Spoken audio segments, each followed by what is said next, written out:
Media storage adalah alat atau perangkat yang digunakan untuk menyimpan data digital.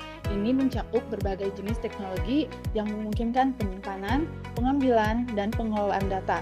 Media storage digunakan dalam berbagai konteks, mulai dari penggunaan pribadi hingga aplikasi bisnis dan industri. Berikut adalah beberapa di antaranya. Yang pertama, magnetic storage.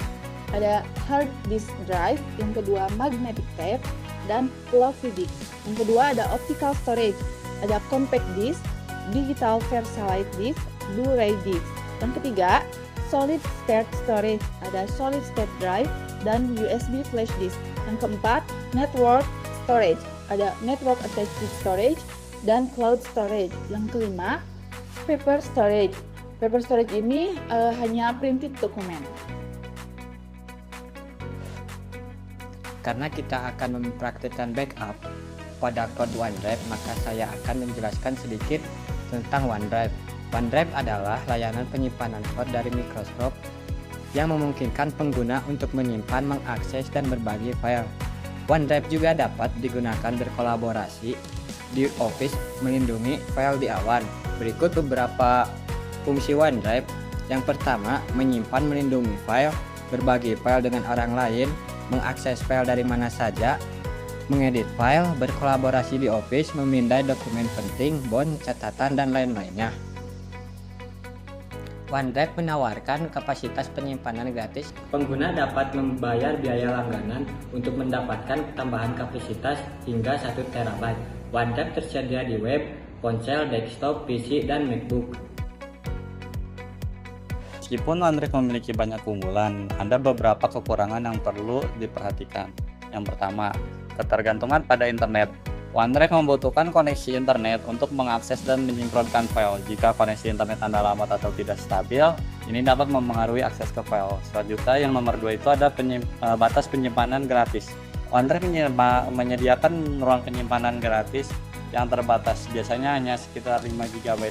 Jika Anda membutuhkan yang lebih banyak, maka Anda harus berlangganan paket berbayar. Selanjutnya, yang nomor 3 itu ada keamanan data. Meskipun OneDrive menggunakan enkripsi untuk melindungi data, ada risiko terkait keamanan data di cloud, seperti kemungkinan adanya peretasan atau pelanggaran data. Selanjutnya ada kompatibilitas. OneDrive bekerja paling baik dengan ekosistem Microsoft. Pengguna Mac atau Linux mungkin mengalami beberapa keterbatasan dalam fungsionalitas dan integrasi. Selanjutnya, yang nomor 5 ada penggunaan sumber daya sistem. Aplikasi desktop OneDrive dapat menggunakan sejumlah besar daya sistem seperti CPU dan RAM, terutama saat melakukan sinkronisasi file besar atau banyak file secara bersamaan. Selanjutnya ada masalah sinkronisasi. Terkadang sinkronisasi file bisa mengalami masalah atau tertunda, terutama jika ada konflik versi file atau masalah teknis lainnya. Selanjutnya ada keterbatasan fitur. Beberapa fitur canggih seperti enkripsi end-to-end tidak tersedia di OneDrive. Pengguna yang membutuhkan tingkat keamanan yang lebih tinggi mungkin perlu mencari solusi penyimpanan lainnya. Lalu selanjutnya ada perbandingan dengan media storage lainnya. Perbandingan dengan hard disk drive atau HDD.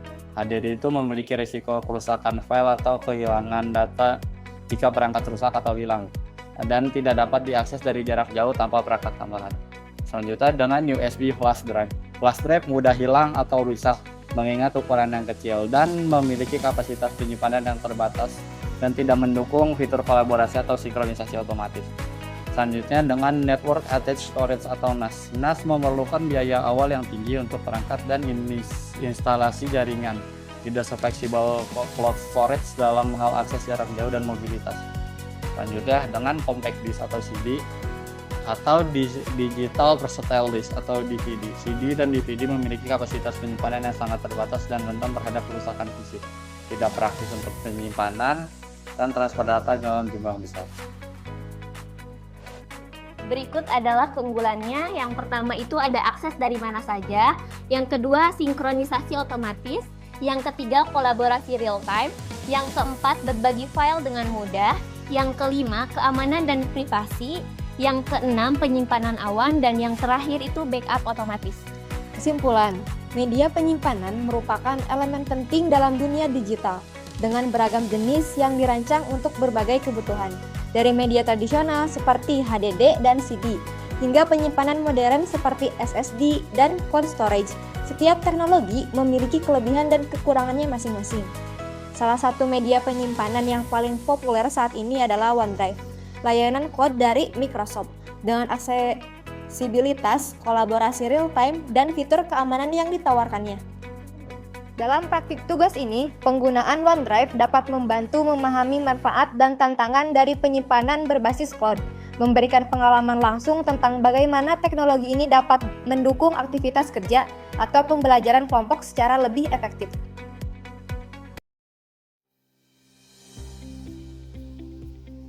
Sebelum menginstal Linux, lakukan partisi terlebih dahulu pada hard disk untuk sistem operasi Linux. Umumnya memerlukan setidaknya 25 GB ruang kosong. Namun, untuk keperluan mendatang, kami melakukan partisi sebesar 50 GB.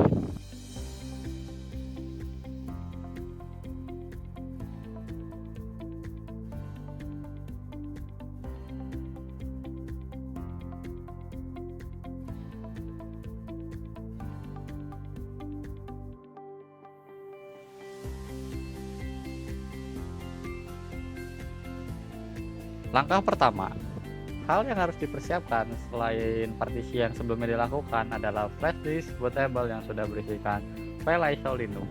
Kami di sini menggunakan Rufus. Langkah kedua, masukkan flash disk ke laptop. Pastikan flash disk bootable yang dicolokkan ke laptop tidak terbalik, dan pastikan juga port USB-nya berfungsi dengan baik. Langkah ketiga, nyalakan atau restart laptop kalian. Setelah menyala, segera tekan secara massal tombol F2 pada laptop untuk masuk ke mode BIOS. Nah, di sini tugas kita adalah bikin laptopnya ngebut dari flash disk dulu, bukan dari hard disk. Simpel banget kan kedengarannya. Terus tuh kita tinggal geser-geser pilihan pakai keyboard.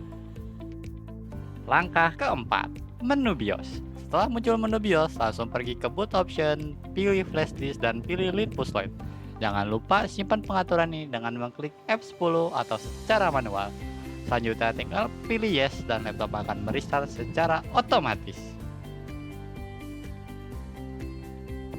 Langkah kelima, memulai instalasi Linux. Ketika laptop menyala lagi, jika berhasil ya, akan muncul dialog boot namun disponsori oleh Linux Ubuntu. Pilih opsi install Linux atau opsi lain sesuai distronya, misal try Ubuntu untuk uji coba.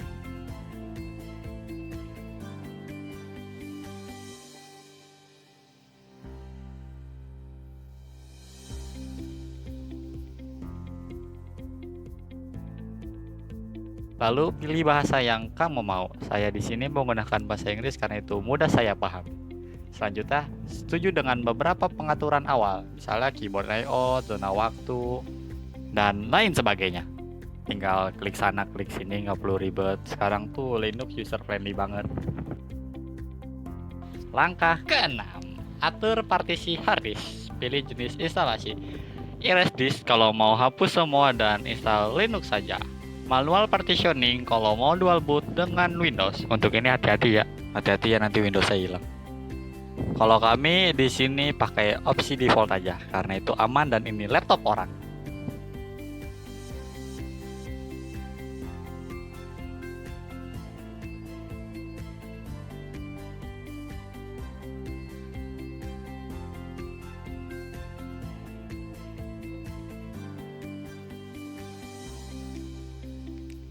Langkah ketujuh, proses instalasi berjalan. Klik install now dan sabar. Proses ini biasanya memakan waktu 10-30 menit tergantung laptop dan flash disk kamu. Namun di sini kami mempercepat prosesnya. Langkah ke-8, restart laptop kamu kembali. Setelah instalasi selesai akan ada notifikasi untuk restart. Lepas flash disk sebelum laptop menyala lagi. Yes, Linux sudah siap dipakai.